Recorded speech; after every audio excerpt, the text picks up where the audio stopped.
Okay, how's everybody doing today? Okay, what's that, Rich? Okay. All right. Well, hope everybody's having a good day. Got a weekend coming up. We are about to go into the third 6 weeks. We're now two-thirds of the way through the semester, so things are going to be going pretty quick. In fact, we're 3 weeks away from our next vacation. We got Thanksgiving break coming up in 3 weeks. Hello. Come on in, sir. Okay, just a couple of things. We're not going to have a very long lesson today. In fact, we were almost done with it yesterday, so we'll go ahead and quickly wrap that up, and then I'm just going to go ahead and provide you the rest of the period to look at your assignment, which was up here on the bookshelf, and then we'll turn that in on Monday, and we'll go from there. I'll have an exit ticket over this material next week. We'll have a quiz over it later in the week, and there you go. Any questions about anything that's going to be happening? Okay, well, let's go ahead. We talked about number sets yesterday, how to categorize those. We saw that at the beginning of the school year. We talked about significant figures. We then moved on to problems where we were rounding to a particular set of significant figures. And then we looked at this idea: a measurement is only accurate to plus or minus 1/2 of the smallest division on the scale. And if you're given a decimal value, you do want to be aware of the number of places you have, as we were talking about yesterday. I believe all we have left is just scientific notation. Okay, scientific notation. Very large and very small numbers can be written in a convenient abbreviated form known as scientific notation. They're written in the form a times 10 to the k, where a is a number greater than 1 and less than 10. So the highest you're going to be able to go is 9. It'll have to be 9 point something if it's that large. And k is an integer. So describe to me again, what was an integer value? Let's start at the beginning. What letter represents the integers? Okay, Z, absolutely. So what kind of values will I find in the set of integers? But positive, what kind of positive numbers? Whole numbers, there we go. So remember, within this set, no fractions, no decimals. So your positive counting numbers, they're negative counterparts, okay, they're opposites, and 0, okay, very good. So let's see here. Convert the following numbers into this form: a times 10 to the k, where a has got to be between 1 and 10, 1 included, and k belongs to the set of integers. Okay, so let's see here. I've got 5,230,000. Okay, so where am I thinking about putting the decimal point? Should it be 5.23, 52.3? It's got to be 5.23 based on the restrictions that we were just looking at. Now, I'm going to go ahead and say 5.23 times 10. Now, how many places would I have to move that? 6. 6 is an integer. There we go. Just a way of abbreviating very large or very small numbers.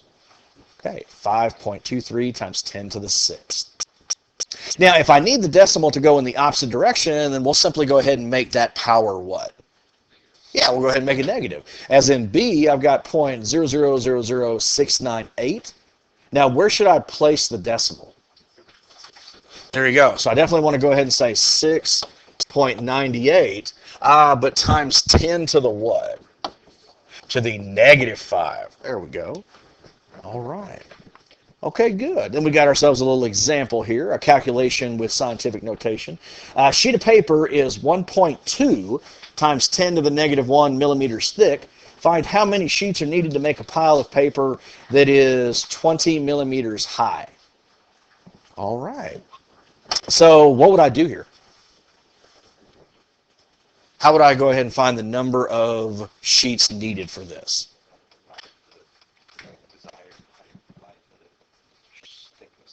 There you go. It's just going to be exactly what John Henry said. Take the desired height. Let me go ahead and get rid of this trig right here, which is 20 millimeters. And I'm going to go ahead and divide it by the thickness of each sheet of paper, which was 1.2 times 10 to the -1. Now, this is small enough I could probably just write out the decimal, but I'm going to go ahead and just write out the scientific notation. 1.2 times 10 to the power of -1. Okay. All right. Now, if I go ahead and push enter, looks like I'm getting 166.667. Now, what would you say here? Would you go ahead and say 167, or would you go ahead and say 166? Say 167. John Henry, why would you say that? Because if you have 166, you're going to be just shy of 20. Okay. It's better to be over. Better be over than under. Would anybody have a counterpoint to that? Would anybody say, no, it's better to go ahead and go with the 166? 20mm tie, that's one significant figure. Oh, here we're just performing a calculation. Yeah, I'm not worried about the sig figs. Mm-hmm. You're fine. So, Emmy, what would you say? Repeat the question. Would you go ahead and say, given this answer, would you say 166 sheets or 167 sheets? I know which one I would choose. Not that I'm just saying my opinion. I don't know. I'll give it to you in a second. It to be at least 20 millimeters. Mhm. At 167 in order to make it. Okay, good. That's exactly what I choose, 167. Is there anybody who would say 166? Okay. I like the words that she used in there, at least. It doesn't state that in the problem, but I would definitely go ahead and round up because you're not going to have a portion of that piece of paper, the width-wise anyway. So we had the 20 divided by the 1.2 times 10 to the negative 1, came out to 167 sheets. Okay, there we go. All right, any questions? All right, well, you've got your homework assignment, and you've got a lot of time. You got over 30 minutes. You could probably go ahead and finish this up before you leave. Okay, but it starts here. Now, these are some new additions, but try to work through those examples that I provided you and see if you could do the same for those decimals that you're given.